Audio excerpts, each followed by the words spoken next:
Un appel court au message fort. Joe Biden et Benjamin Netanyahou se sont entretenus au téléphone ce jeudi. CNN a révélé ce dimanche le contenu de cet appel. Pour la première fois, le président américain a évoqué un possible conditionnement du soutien à Israël. Joe Biden a énuméré plusieurs choses qu'il souhaitait qu'Israël fasse immédiatement. Tout d'abord, l'ouverture du port d'Ashdod et du passage d'Erez à l'aide humanitaire, puis l'augmentation considérable des approvisionnements qui transitent par Kerem Shalom.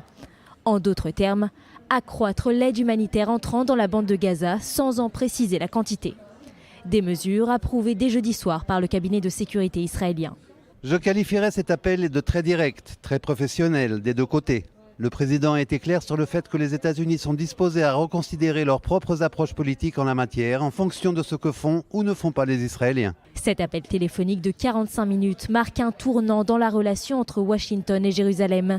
C'est bien la première fois que Joe Biden menace Benjamin Netanyahou de graves conséquences si Israël ne change pas la façon dont il mène sa guerre à Gaza. Cependant, les responsables américains ont refusé de préciser exactement quel changement de politique pourrait être envisagé. Le plus probable serait un ralentissement de la fourniture d'armes américaines à Israël. Mais l'administration Biden pourrait actionner d'autres leviers de pression, notamment l'aide militaire, un soutien à l'ONU ou un changement radical lors des déclarations publiques. Pourtant, même si l'administration américaine réfléchit aux changements qu'elle pourrait apporter si Israël ne donne pas suite à ses exigences, Washington continue d'envoyer des armes à son allié, comme le transfert récemment approuvé de 2000 bombes à Israël.